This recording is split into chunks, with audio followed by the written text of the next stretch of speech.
Graça e paz, irmãos e irmãs, bendito seja o nome do nosso Deus Todo-Poderoso. Nesta manhã de escola dominical, nós continuamos firmes no propósito de apresentar mensalmente a introdução de um livro da Bíblia. Agora nós adentramos ao Novo Testamento. No último mês nós falamos sobre o Evangelho de Mateus. E nesta manhã nós estaremos refletindo, estudando, analisando o Evangelho de Marcos, o segundo evangelho que aparece nas nossas Bíblias. No Evangelho de Mateus eu já fiz uma pequena introdução do gênero literário do Evangelho, como que eles nasceram, e hoje especificamente nós vamos estudar o Evangelho de Marcos, que é o Evangelho, na verdade, foi o primeiro Evangelho a ser escrito, mas ele aparece em segundo lugar nas nossas Bíblias por uma questão de organização melhor do pensamento bíblico, porque Mateus ele usa muitas passagens do Antigo Testamento e é como se Mateus escrevesse para trazer a confirmação das profecias do Antigo Testamento. Então, finaliza o Antigo Testamento com Malaquias e inicia com as profecias do Antigo Testamento, no livro de Mateus, a respeito de Jesus, comprovando que Jesus é o Messias prometido. E no Evangelho de Marcos, então, já é outra proposta. Cada evangelho tem uma proposta diferente, tem um público-alvo diferente, tem uma mensagem diferente, porém, eles têm algo em comum, que é falar a respeito da vida de Jesus, não como uma biografia, mas como um escrito teológico, falando do plano da salvação através de Jesus Cristo. Hoje nós vamos estudar Marcos. Marcos, ele ainda se tem muita dificuldade de identificar o autor do Evangelho de Marcos, porque não aparece dentro do Evangelho o nome do autor. Muitos defendem que, na verdade, Marcos é João Marcos, que aparece em algumas passagens da Palavra de Deus, que aparece nas viagens do apóstolo Paulo ali com Barnabé, aparece ele como o primo de Barnabé. Então aparece ele em alguns contextos da Palavra de Deus, em Atos capítulo 12, onde Pedro ele é liberto da cadeia, da prisão, e ele chega na casa da mãe de Marcos. Então Marcos ele é identificado por alguns autores como João Marcos. A proposta, alguns estudiosos mais antigos, eles acreditam, que, na verdade, como que nasceu o Evangelho de Marcos? Eles acreditam no seguinte, que Marcos andava com Pedro. Marcos não foi discípulo de Jesus, mas ele andava com Pedro, e Pedro foi contando as experiências e as histórias de Jesus que ele tinha passado com Cristo, os milagres, como que aconteceram, e daí Marcos colheu todas as informações e escreveu essas informações, e daí nasceu o Evangelho de Marcos. E o Evangelho de Marcos, ele é bem objetivo, bem sucinto naquilo que ele quer apresentar para a comunidade de fé. Uma coisa interessante é que, mais uma vez lembrando, nós temos que trazer a memória de que os evangelhos todos, eles não nasceram simultaneamente com a vida de Jesus.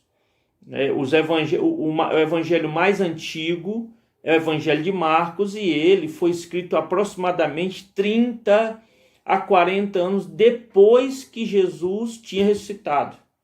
Então já fazia ali 30 a 40 anos depois de que Jesus foi para a cruz e ressuscitou. Então, tem uma janela de tempo aí, tem um tempo depois. Então, quando Marcos escreveu, existe também a comunidade marcana, né? Como Mateus escreveu para uma comunidade de fé, Marcos escreveu também para uma igreja, uma comunidade de fé, que estava enfrentando muitos momentos difíceis ali. E era uma comunidade de fé em Roma, porque Marcos escreveu para o mundo romano, Mateus escreveu para o mundo judaico, cristão, Marcos escreveu para o mundo romano. Então a linguagem dele muda, o propósito dele muda, a imagem que aparece no Evangelho de Marcos, ela muda. É tão interessante que a gente nota o público-alvo de Marcos. Por exemplo, Marcos escreve para os romanos. Ele tem que explicar os termos judaicos e aramaicos que aparecem. Então, quando aparece um termo judaico-aramaico no Evangelho de Marcos, ele explica. Por quê? Porque o público dele são os romanos.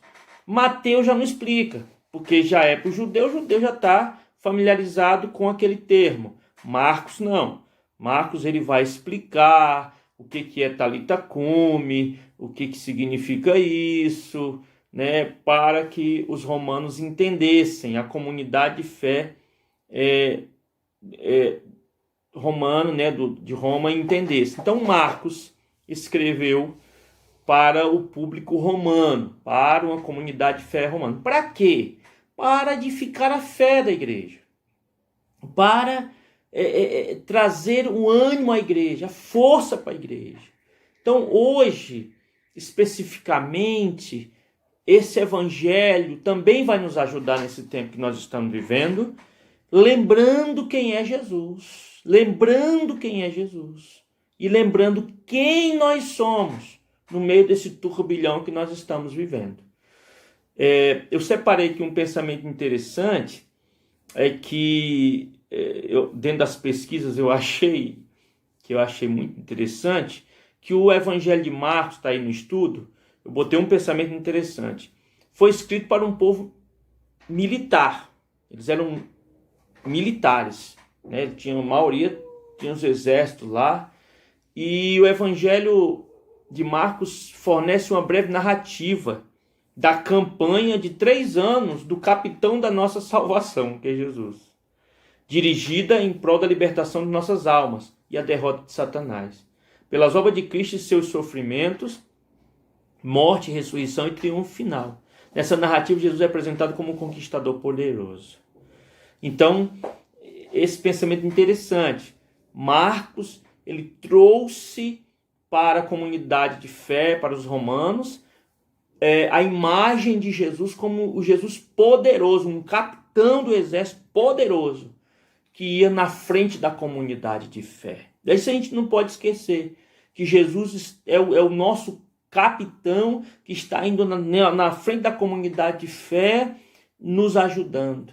Mas Marcos trouxe a lembrança da grande obra de Jesus para aquela comunidade de fé, para a edificação da comunidade de fé naquele tempo, que talvez tinha acabado de perder algumas lideranças, né? Pedro tinha morrido, ou estava ali, né, prestes a morrer, Paulo também. Então, as grandes lideranças estavam morrendo e a igreja estava meio que desnorteada, porque, né, perdeu a liderança, perde ali, fica meio desnorteado, sem saber o que fazer.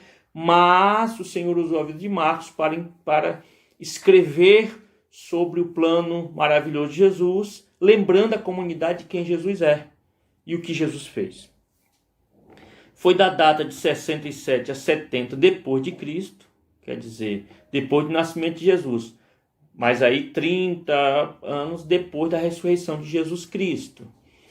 Eu coloquei aqui uma proposta do Evangelho de Marcos, né, uma estrutura aqui das partes, para que quando os irmãos forem estudar esse evangelho, os irmãos podem acessar aqui.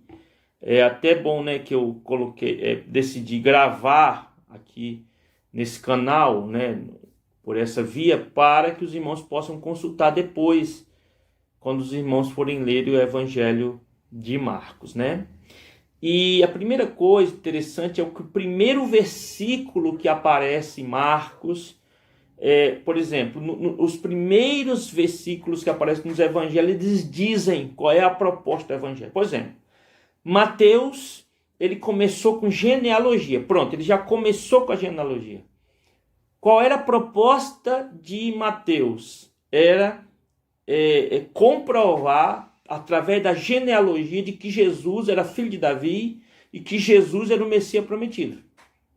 Então ele botou ali de Abraão até Jesus, falando ali sobre a descendência de Jesus Cristo.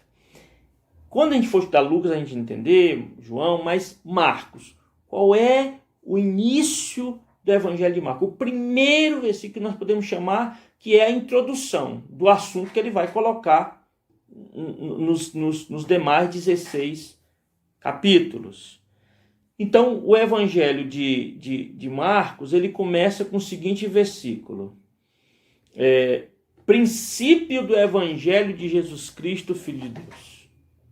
Princípio do Evangelho de Jesus Cristo, Filho de Deus. Aqui já traz a introdução e o título para o Evangelho. Porque aqui, o que significa princípio? Princípio significa o ponto de partida. O ponto de partida. Olha, aqui se iniciou. Aqui foi o ponto de partida. Aqui foi o começo, né? De quê?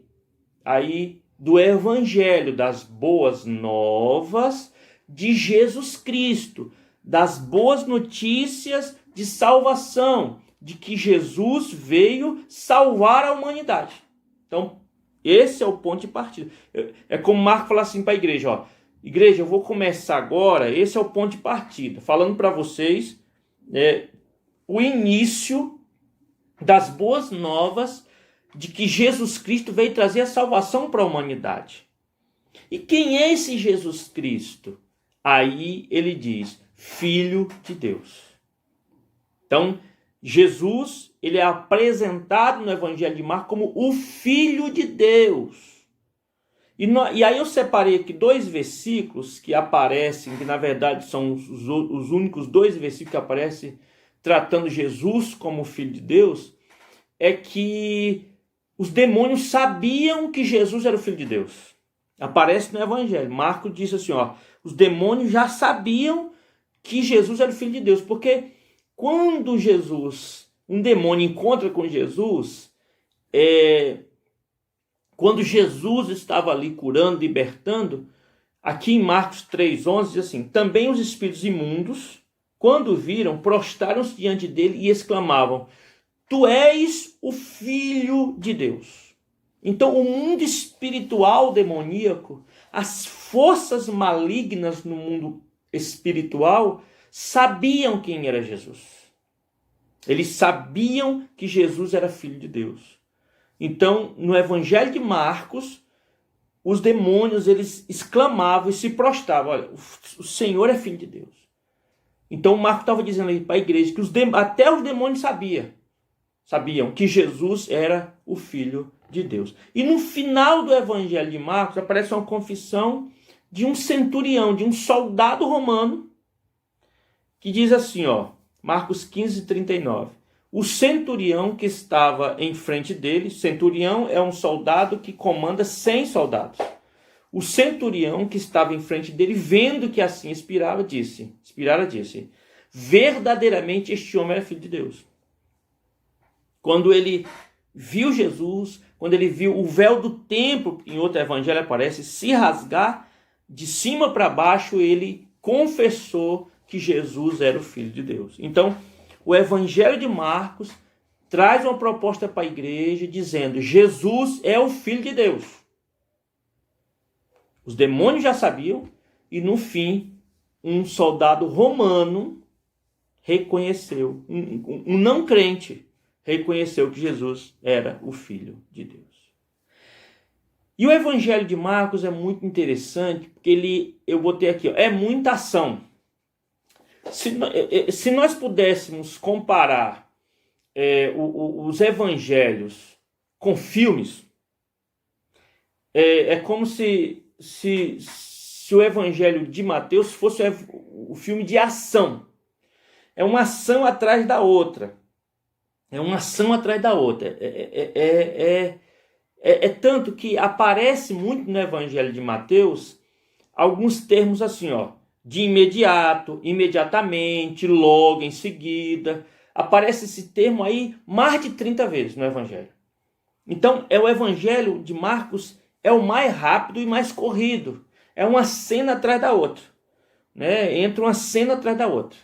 Então, é imediatamente, logo em seguida. Então, o Evangelho de Marcos ele é corrido. Ele é um evangelho chamado Evangelho da Ação. Então, é muito interessante. As características dos outros evangelhos são diferentes. Lucas é mais uma coisa mais histórica. O João parece um tratado teológico, né? É um filme mais romantizado. Mas Marcos é o filme de ação, né? Então, esse evangelho é muito interessante. Ele é objetivo, ele vai direto ao ponto. As imagens de Jesus no Evangelho de Marcos. Então, por cada evangelho a gente estuda de uma maneira, né? E Marcos ele traz duas figuras, do Jesus humano e do Jesus Deus poderoso. Ele fala da fragilidade humana de Jesus, como o ser humano, um ser humano de carne. Marcos é o evangelho da humanidade, o evangelho de emoção. O evangelho de Jesus, a humanidade de Jesus é retratada com detalhes. No evangelho de Marcos, Jesus é o carpinteiro, então um homem comum. Ele se irou, ele se cansou, ficou com fome, ele ficou com sede. Então, no Evangelho de Marcos, aparece o Jesus como o ser humano, o frágil, que tem as mesmas emoções dos outros seres humanos e as mesmas necessidades físicas. Então, o Evangelho de Marcos, ele apresenta para a comunidade de fé um Jesus frágil, dizendo assim, Jesus era humano, Jesus sabe. Se a gente puder levar lá para Hebreus, é como se dissesse assim, Jesus compreende o que vocês estão passando porque Jesus se tornou carne, como vai falar lá em João. Então, Marcos quis mostrar para a comunidade que Jesus foi um ser humano verdadeiro, um ser humano em sua estrutura física. Carnal, não carnal no sentido pecaminoso, mas de carne, de osso. Então, Jesus, ele é apresentado no Evangelho de Marcos como Jesus, aquele que é frágil, aquele que é humano, aquele que compreende a humanidade, porque ele foi ser humano. E também apresenta, de outro lado, Jesus, o Salvador. Então, apresenta Jesus como o Salvador, aquele que veio salvar. Então, Marcos, no seu evangelho, traz a pregação de que Jesus ele veio salvar. E nós achamos isso no Marcos, está aí no estudo, de Jesus Salvador. Marcos, capítulo 10, versículo 45, que fala assim, pois o Filho do Homem não veio para ser servido, mas para servir e dar sua vida em resgate por muitos. Então, o Filho do Homem não veio ser servido. Ele veio, mas veio para servir e dar sua vida em resgate por muitos. Então, Marcos trouxe, Jesus é o Salvador. Ele veio trazer os resgate para muitas pessoas, resgatar muitos. Aqueles que creem serão resgatados por Jesus e serão salvos. Jesus, ele é o Salvador. Ele veio não para ser servido, como os outros rabis, como os outros líderes, mas ele veio para servir e servir de resgate e dar a sua vida, oferecer sua vida na cruz em resgate por muito. Logo, a comunidade já tinha experimentado a crucificação de Jesus Cristo. Então ali eles estão relembrando que Jesus morreu na cruz, ressuscitou para resgatar a vida deles. Jesus quer nos lembrar hoje, através do Evangelho de Marcos, que Jesus já fez uma grande obra na nossa vida. E nós fomos resgatados por Jesus. Então Jesus está nos lembrando hoje quem nós somos, através do Evangelho de Marcos e o que Jesus fez por nós. Outra imagem de Jesus é Jesus como poderoso.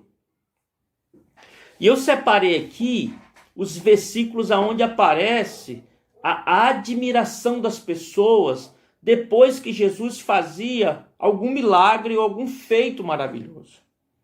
Eu não vou ler todos porque são muitos, mas eu vou destacar aqui umas frases em alguns versículos do Evangelho de Marcos, onde as pessoas se admiravam, né? Onde as pessoas ficavam maravilhadas pelos feitos de Jesus. Marcos 1:27 fala assim, todos se admiravam, vou destacar só a frase, todos se admiravam e perguntavam, quem vem a ser isto? Quem vem a ser isto? O que é isso? Toda admiração, o que é isso? Quando viam os feitos de Jesus, diziam, o que é isso? O que é isso?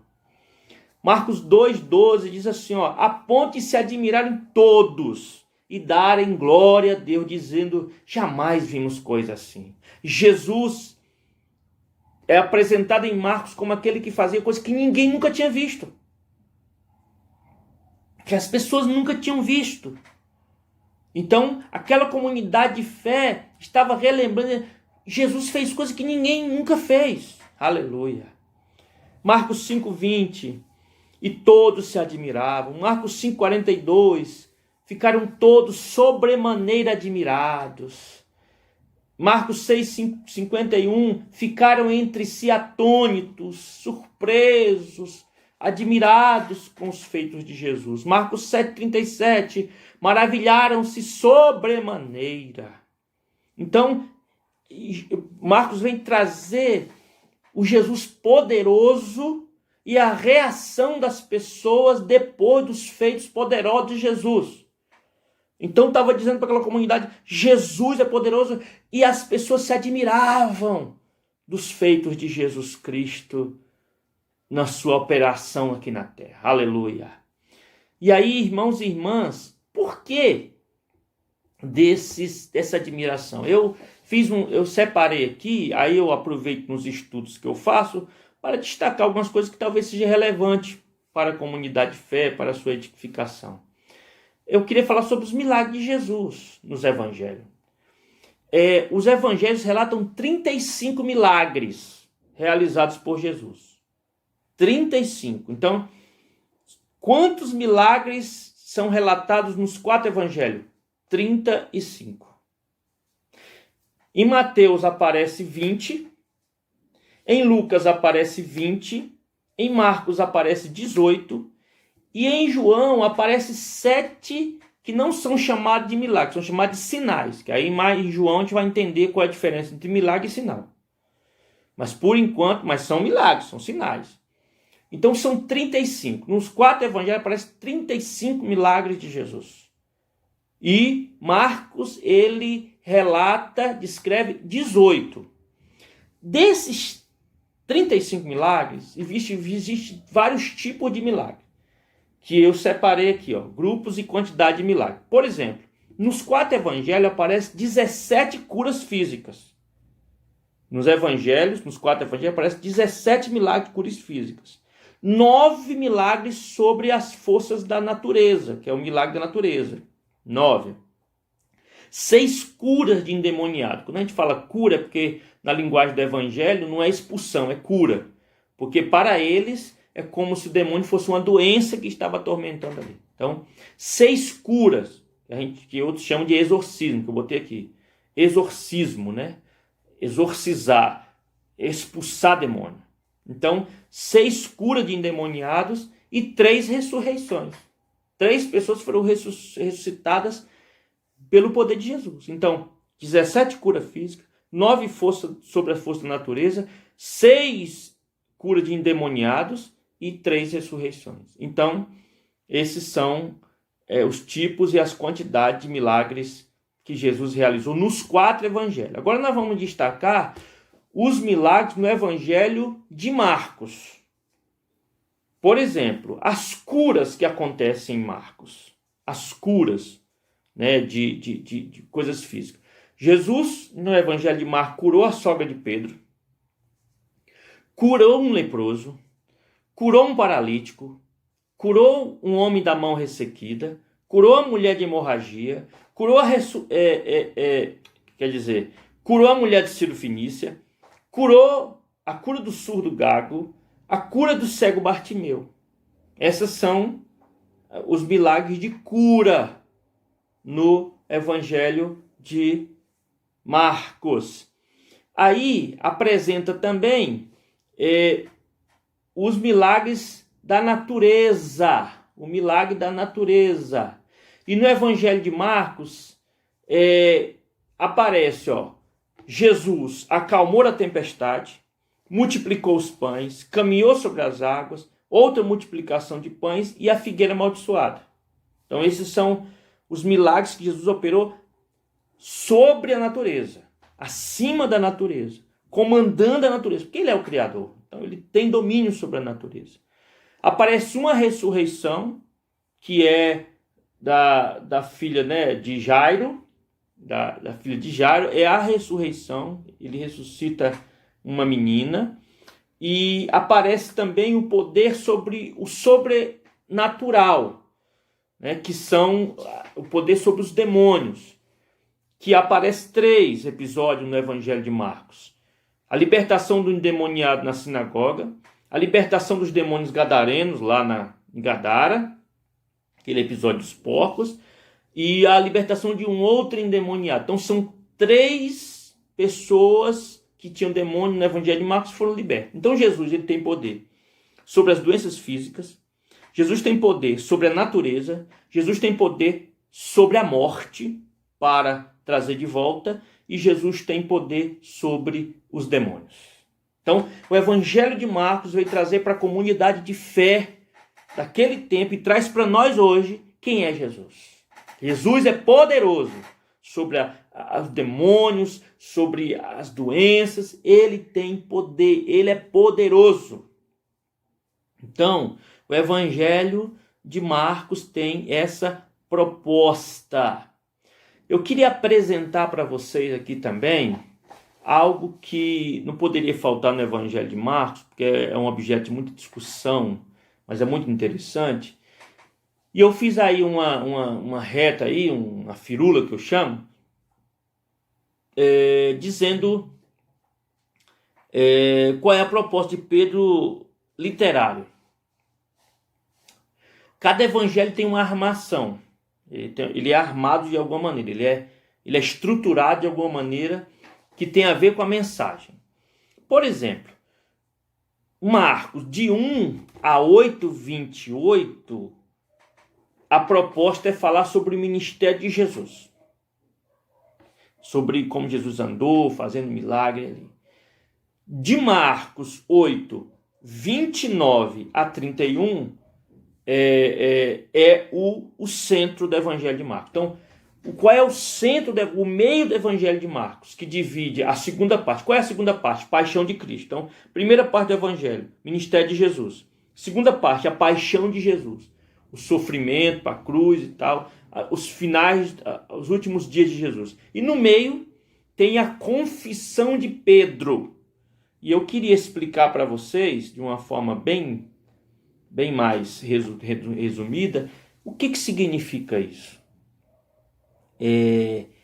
No Evangelho de Marcos aparece uma coisa que foi descoberta pelos estudiosos, e muitos estudiosos estudam isso até hoje, e é muito interessante. É uma coisa chamada segredo messiânico que aparece em Marcos. Nesse evangelho aparece o segredo messiânico. O que é isso, pastor? Vou explicar agora. aparecem vários versículos Jesus fazendo milagres, mas pedindo para que todo mundo se calasse. Pedindo para que aquilo ali não fosse exposto. Deixa eu molhar a palavra aqui, irmãos.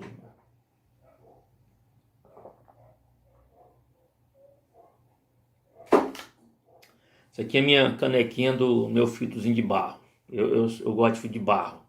Então essa é a minha canequinha geladinha. Então aparece alguns relatos dos evangelhos que quando Jesus faz algo tremendo, ele pede silêncio. Não falem isso, não divulguem isso. Às vezes as pessoas não conseguiam divulgar, mas ele pedia. Então eu destaquei aqui alguns versículos que trata sobre isso. Depois de um grande feito de Jesus, ele falou assim, ó, não falem. Aí aqui, ó, Marcos 1:24. Quando os demônios, a ordem de silêncio para os demônios, ó.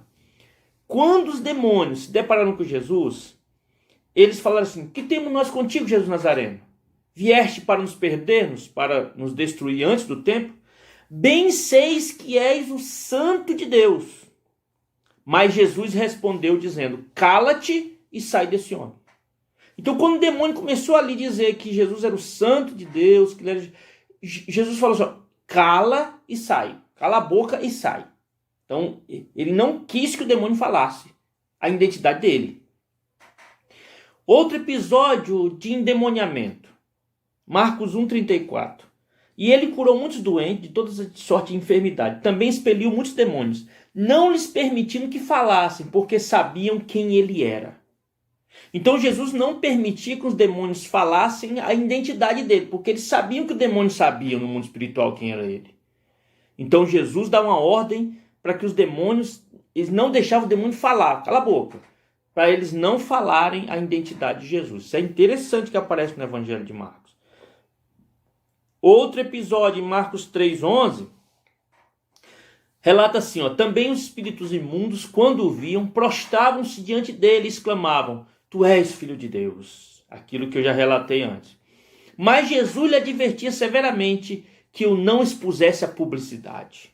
Jesus falou assim, ó, dizia para o demônio assim, ó, disse para o demônio severamente, você não vai falar nada, você vai ficar quieto. Então Jesus dava ordem para que os demônios não expusessem a identidade de Jesus, porque os demônios sabiam muito mais do que todo mundo, né, debaixo de Deus, quem era Jesus. Porque no mundo espiritual eles já estavam sabendo o que Jesus estava fazendo no mundo espiritual. Então, Jesus deu ordem depois dos milagres, de silêncio depois do milagre. Aí eu destaquei mais alguns versículos aqui, ó, que em Marcos 5:42 diz assim, ó, imediatamente a menina se levantou e pôs-se a andar, pois tinha 12 anos. Então ficaram todos sobremaneira admirados. Mas Jesus ordenou expressamente que ninguém o soubesse. Jesus ordenou expressamente que ninguém saiba o que aconteceu com a filha de Jairo. Ninguém saiba. Que ninguém saiba. Então Jesus, depois do milagre, falou que esse milagre não saia daqui. Era mais ou menos isso. Marcos 7:35. Abriram-se os olhos e logo se soltou o empecilho da língua e falava desembaraçadamente. Mas lhe ordenou que a ninguém o dissesse. Então Jesus, quanto mais recomendava, tanto mais ele divulgava. Mas Jesus pedia que ninguém saiba. Então isso chama no meio dos estudiosos de segredo messiânico. Jesus não queria que a sua identidade fosse exposta. E ele ordenou que o demônio calasse a boca e depois dos milagres ele dizia para não divulgar o milagre. Isso é um detalhe interessante. Mas vamos caminhando aqui que a gente vai chegar aqui numa coisa interessante. Aí nós chegamos na metade do Evangelho, que é a confissão de Pedro. Aí diz assim, ó, Marcos 8:27, que Jesus também pede para Pedro ficar em silêncio. Ó. Então Jesus e os seus discípulos partiram para as aldeias de Cesareia de Filipe, e no caminho perguntou-lhes. Jesus perguntou, quem dizes os homens que eu sou? Marcos 8:28. Responderam. João Batista, outros Elias, mas outros algum dos profetas. Então, Jesus perguntou, quem que as pessoas dizem que eu sou? Primeiro ele pediu para se calar lá. Aí perguntou para o discípulo, quem que vocês estão ouvindo falar, que as pessoas estão falando que eu sou a respeito de mim, da minha identidade? Aí uns disseram, João Batista, disseram assim, as pessoas estão falando que o senhor é João Batista, outros estão falando que o senhor é Elias, outros estão falando que você é um profeta. Então lhes perguntou, mas vós? Jesus perguntou, e vocês? Quem diz que eu sou? Aí respondendo quem? Pedro lhe disse, tu és o Cristo. Aleluia. Então aqui chegamos na metade do evangelho com a confissão de que Pedro reconheceu, e Pedro representa o quê? A comunidade de fé, representa a igreja. Então Pedro reconheceu que Jesus era o Cristo. Então isso chama-se a confissão de Pedro. Chegamos na metade do evangelho. Mas Jesus falou, advertiu Jesus de que ninguém dissesse tal coisa a seu respeito. Ainda assim, Pedro confessando, a comunidade de fé confessando, Jesus disse assim, não falem nada, que eu sou o Cristo. Vocês sabem que eu sou o Cristo. Então agora, o demônio já sabia que era o Cristo, e agora os discípulos sabiam que Jesus era o Cristo. Já tinham certeza que Jesus era o Cristo, o Senhor, o ungido de Deus, o Messias. Mas Jesus falou assim, não falem tal coisa a meu respeito. Mas aí acontece um episódio muito interessante que nos diz o porquê que Jesus pedia silêncio para os demônios, pedia silêncio depois dos milagres, pedia silêncio para os discípulos. Por quê? Eu vou ler aqui, a transfiguração de Jesus. A ordem de silêncio até a ressurreição. Vamos entender agora. Provavelmente seja isso. Estudiosos ainda estou estudando, mas eu acredito que seja isso. Marcos 9, 2. 6 dias depois tomou Jesus consigo a Pedro, Tiago e João e levou a sós, à parte, ao monte alto.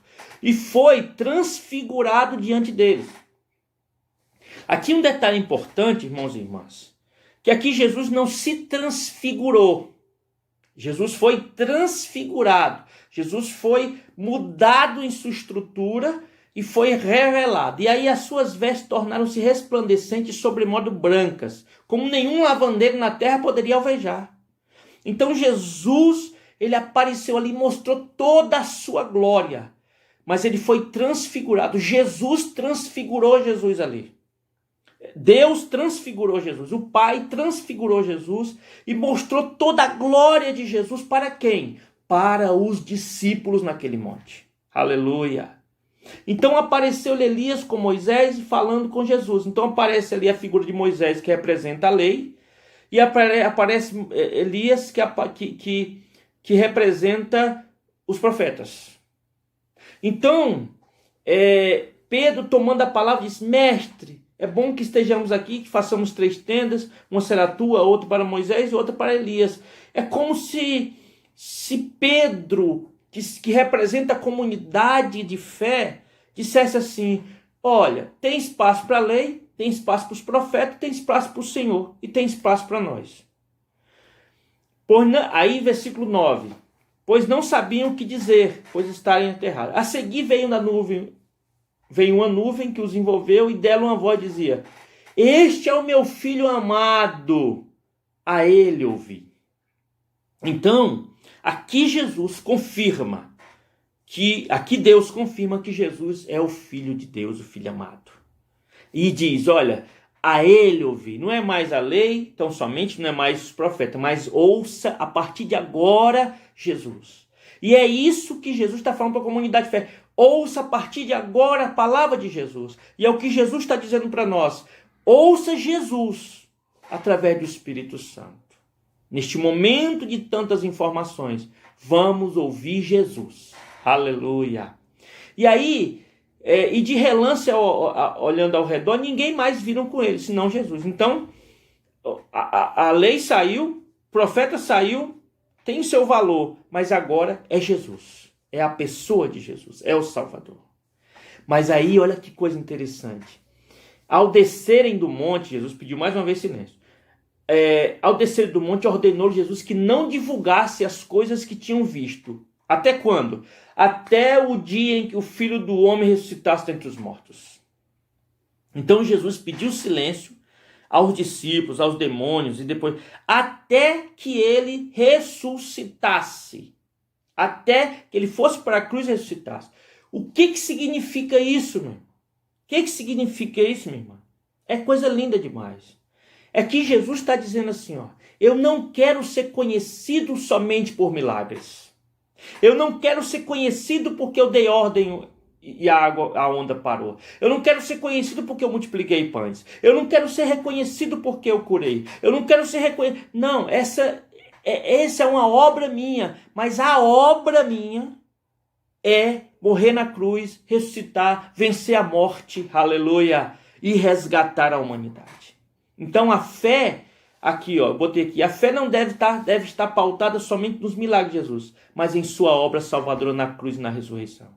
Então Marcos estava escrevendo para a igreja dizendo assim, Jesus faz milagre, mas que Marcos estava dizendo assim, ó, mas que vocês creiam na obra na cruz e na ressurreição, que essa é a obra de que Jesus veio fazer na terra para resgatar a humanidade. Os milagres, eles são secundários diante da obra da cruz, da salvação eterna e da ressurreição e da vitória sobre a morte. Então a comunidade de fé, ela precisava entender, e nós precisamos entender, que Jesus não precisa fazer milagre para que a gente creia nele. Bem-aventurados que não viram e creram. A gente pode não estar vendo nada, mas nós cremos que Jesus já nos salvou e quer salvar muitas vidas. E ele morreu, e ele está entre nós, e ele ressuscitou, e ele foi para a cruz para resgatar a humanidade. E essa é a nossa fé. Essa é a base da fé da comunidade de fé. Aleluia. Essa é a nossa base de fé que o Evangelho de Marcos traz para nós nesta manhã. E aí, a partir daí, começa o relato da paixão de Jesus. Os últimos dias de Jesus. Então, do 8:31 até 16, capítulo 16, versículo 8, é Jesus ali anunciando a sua paixão, a grande obra. E aí agora já não se vê mais milagres. A partir de agora se vê o anúncio da grande obra de Jesus, que é ir para a cruz e salvar a humanidade. E aí ele começa a trazer alguns ensinamentos para nós, para a igreja lá em Roma e para nós, que diz, o preço do discipulado. Eu botei aqui, perder para ganhar. Discipulado não são métodos, discipulado é um caminhar junto. Discipulado é fazer discípulos, é fazer aprendiz e aprender com Jesus. Mas ele diz assim, ó, então, convocando a multidão juntamente seus discípulos, disse-lhes, se alguém quer vir após mim, a si mesmo se negue, tome a sua cruz e siga-me. Jesus trouxe para os discípulos e para a multidão o preço do discipulado, o preço de seguir a ele. Tem que negar a si mesmo, aleluia, tomar a cruz e seguir. Quem quiser, pois, salvar a sua vida, perdê-la-á. E quem perder a vida por causa de mim e do evangelho, salvá-la-á. Então Jesus falou, está trazendo o preço do discipulado. Se vocês quiserem ganhar a vida eterna, percam a vida aqui. Mas não é perder, morrer. É se perder para suas vontades, seus caprichos e viver para a vontade do Senhor. Claro, aqui está para a gente pregar muita coisa, mas o que interessa aqui é que Jesus trouxe o preço do discipulado. Né? Quando ele foi anunciando sua paixão, ele diz, olha, eu vou para a cruz, eu vou ressuscitar, mas vocês, para me seguirem, vocês precisam negar a si mesmo, tomar a cruz e precisa perder a vida para vocês mesmos e ganhar a sua vida, entregando a sua vida a Jesus. Então, outra coisa que eu destaquei aqui, chamado ao serviço, aleluia. Marcos 10, 43, mas entre vós não é assim, pelo contrário, quem quiser tornar-se grande entre vós, será esse o que vos sirva. Aleluia. Isso é lógica que aqui é muito boa. Quem quiser ser o primeiro entre vós, seja o servo de todos. Irmãos e irmãs, esse é um assunto muito importante para nós como comunidade de fé. As pessoas acham que quanto mais elas fazem, mais elas têm que ser reconhecidas. Às vezes as pessoas dizem que quanto mais elas servem, mais elas são maiores. Eu fiz, eu faço, eu faço e aconteço, porque por causa que eu fiz isso, eu fiz aquilo, que... Não. Quem quiser ser o maior é que sirva a todos. Então, quem quiser ser o primeiro entre vós, seja servo de todos. Então, a lógica da igreja é que nós somos servos de Jesus. E que se nós quisermos ser honrados, a gente tem que servir mais. Então, maior é o que serve. Maior é o que serve. Né? Não é maior o que é servido. Maior é o que serve. Por quê? Qual é o exemplo disso que o Evangelho de Marcos traz? É porque, o que acontece, né? O que estava acontecendo no Evangelho? Aqueles que faziam muitas coisas diziam, olha, eu faço muitas coisas. Então eu sou o maior. Maior porque eu faço, mas não. Marcos veio trazer assim, olha, tem que servir. Seja servo, não seja senhor. Seja servo.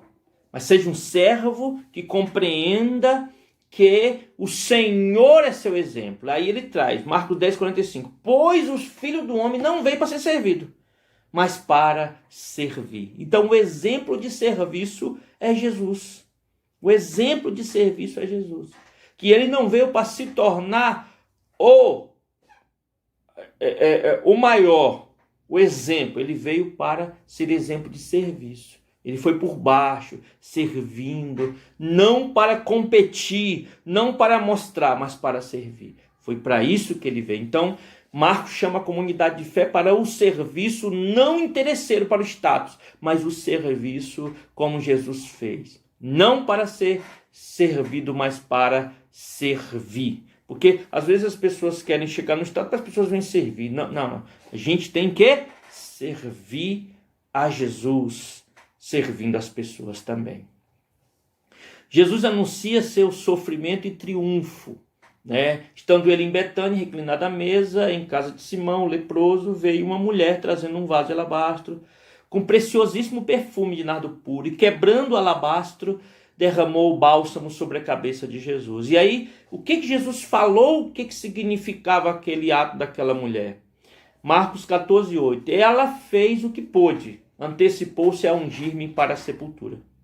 Então Jesus falou assim, eu vou morrer, eu vou ser enterrado, eu vou para uma sepultura. Então Jesus já está anunciando ali para os discípulos que ele ia, e para as multidões que ele ia morrer, que ele ia para a sepultura. E aí tem o episódio no jardim do Getsemane, que é a prensa. Né? Então foram a um lugar chamado Getsemane, ali chegados, disse Jesus aos seus discípulos, assentai-vos aqui enquanto eu vou orar. E dizia, Abba, Pai, tudo te é possível. Passa de mim esse cálice, contudo não seja o que eu quero, e sim o que tu queres. Então, Marcos traz o episódio de Getsemane, onde Jesus ali, em todo o seu sofrimento, pede que o Senhor o livre desse sofrimento que ele ia passar, que era a cruz. Mas ele se rende à vontade do Senhor e diz, a vontade do Pai diz, mas contudo seja feito como tu queres. Aleluia. A submissão à vontade do Senhor. E Marcos trouxe esse ensino também para a comunidade, para submeter à vontade do Senhor. Mesmo que o cálice seja pesado, mesmo se o cálice, mas submeter à vontade do Senhor Jesus. Jesus, ele não amou a própria vida, mas ele veio para servir e ele entregou, perdeu a vida, entre aspas, para ganhar, aleluia, para salvar a humanidade. E aí conta-se o relato da morte de Jesus Cristo, né, que aí estamos chegando no final do Evangelho, né, e aqui é o mais importante do que todos os milagres, é a morte de Jesus, que ele vem trazer para a comunidade de fé. E eu destaquei só Marcos 15:37, mas Jesus, dando-lhe um grande brado, expirou. Marcos 15:38, e o véu do templo rasgou-se em duas partes. O centurião que estava em frente, de alto a baixo, o centurião que estava em frente dele, vendo que assim expirara, disse, verdadeiramente este homem era o Filho de Deus. O véu se rasgou.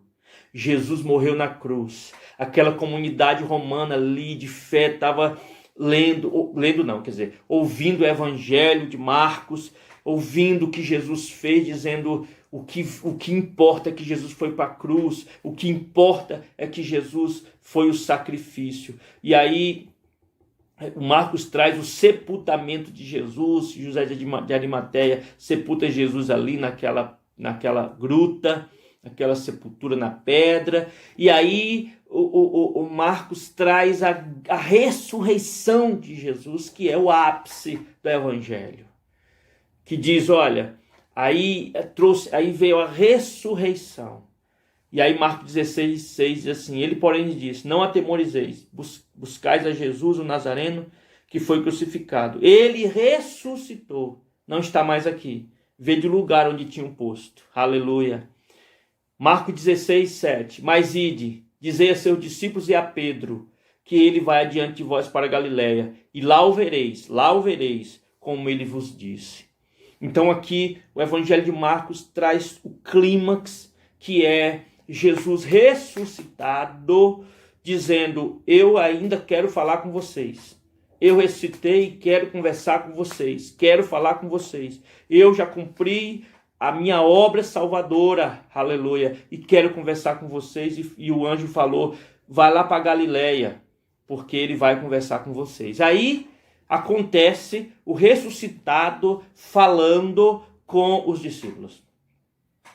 Aleluia. Depois de cumprir a grande obra de salvação da humanidade, Jesus foi conversar com os discípulos e disse, olha, Marcos 16:14.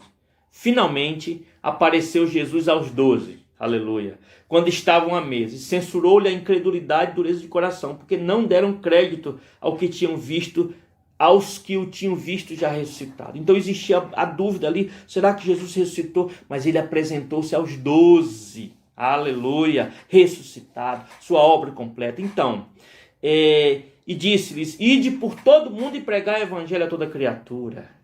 Você lembra que Jesus pediu para que o demônio calasse a boca, depois do milagre, que Pedro não falasse quem era Cristo, mas depois da transfiguração, na transfiguração, Jesus falou assim, olha, depois que eu ressuscitar, vocês podem pregar, porque a minha obra vai estar completa na terra, e vocês podem pregar o Jesus ressuscitado, o Salvador, aleluia.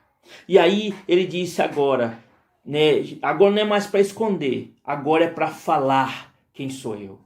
E aí disse, ide por todo mundo e pregai o evangelho a toda a criatura. Aqui a grande comissão, aleluia. Oh, aleluia. Então, nós como comunidade de fé, nós somos a comunidade do ressuscitado, do ressurreto de Jesus. Nós somos a comunidade que, ainda que não aconteça como nós queremos, mas nós sabemos que a grande obra já foi feita. Jesus foi para a cruz para nos salvar, e ele nos diz agora, depois ressuscitado, para nós não é para ficar em silêncio, não. Para nós é agora tempo de ir por todo mundo e pregar o evangelho a toda a criatura, que significa toda a criação, toda a criatura. E aí o último versículo do evangelho de Marcos, na nossa Bíblia, porque em outras Bíblias ele continua, mas aqui na nossa Bíblia é assim. Marcos 16:20 diz, e eles, tendo partido, pregaram em toda parte, cooperando com eles o Senhor, aleluia, e confirmando a palavra por meio de sinais que se seguiam. Então, Jesus aqui, ide por todo mundo, vocês vão pegar em serpentes, vocês vão comer coisa mortífera, mas eu estou com vocês.